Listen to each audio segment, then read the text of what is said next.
মৃতদেহকে কোনো ডেমনস্ট্রেশনের জন্য ব্যবহার করা হয়েছিল বলে খুব সিরিয়াস অভিযোগ উঠেছিল। এই সন্দীপ ঘোষকে নিয়ে অভিযোগ এর আগে নতুন নয়। এই সন্দীপ ঘোষ এমন একজন ব্যক্তি যাকে ট্রান্সফার করা হওয়ার পর সে অফিসে তালা দিয়ে সে চলে যেতে পারে, তারপর তাকে আবারও সেই পদে ফিরিয়ে আনা হয়। কাজে এই সন্দীপ ঘোষ ধোয়া তুলসী পাতা, অন্তত আপাতভাবে দেখেও এটা বলার কোনো জায়গা নেই। আমার এখানেই প্রশ্ন যে এতদিন পরে সিট কখন গঠন হলো, যখন সন্দীপ ঘোষ অলরেডি সিবিআই স্ক্যানারে, এবং আদালত এই সিটের হাত থেকে তদন্তভার সেটা সিবিআইকে দিয়ে দিয়েছে।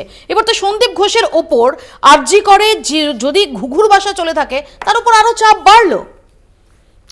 এই সিট তো আগে গঠন করা যেত।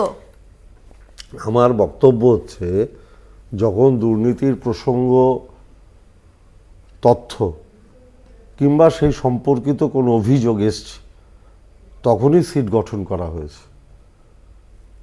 একটা অভিযোগের আক্তার আলী কোন সময় অভিযোগ করেছিলেন? না, আপনি নির্দিষ্টভাবে আপনি আমার বিরুদ্ধে একটা অভিযোগ করে দিলেন উইদাউট এনি এভিডেন্স, তখন তো সেই বিষয়ে তদন্ত হয় না। যখন উইথ এভিডেন্স কোনো কিছু তথ্য সরকারের কাছে যায়, সরকার মনে করে সামথিং এখানে কিছু গণ্ডগোল আছে, তখনই সরকার তদন্ত কমিটি গঠন করে, যার জন্য সিট গঠন করা হয়েছিল। এই তদন্ত মাধ্যমে আসল সত্যটা বাইরে আসুক। কাউকে গার্ড করার ইচ্ছে কিংবা সদিচ্ছে যদি সরকারের থেকে থাকতো তাহলে সিট গঠন হতো। দুর্নীতির আমাদের সাধারণভাবে যেটা মনে হয় যে দুর্নীতির অভিযোগ থাকলে সেখানে তো ইকোনমিক অফেন্স বিংস এই ধরনের কোনো সংস্থা তাদের সিটে অন্তর্ভুক্ত করা দরকার। রাজ্য সরকার সিট গঠন করতে পারে, নিজের রাজ্যের স্বার্থে তদন্ত বসাতে পারে।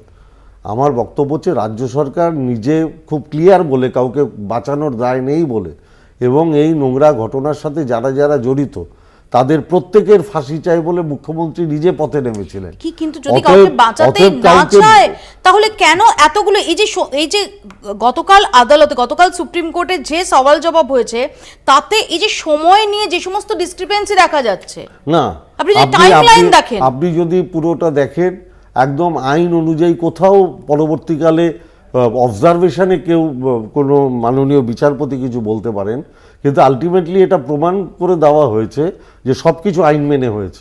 এবং আমার ধারণা সায়নবাবু এটা জানেন যে কোন সময় এফআইআর লজ করা যায়, কখন পোস্টমর্টেম রিপোর্ট বেরোনোর আগে অবধি ওটা কি ডেট সেটা বলা যায় না। বিচারপতি জানেন না, বিচারপতি বলেন 30 বছরে তিনি এরকম তদন্ত দেখেননি। তারপরে যখন তাকে সমস্ত পেপার সাবমিট করা হয়েছে তারপরে তিনি কথা বলেন।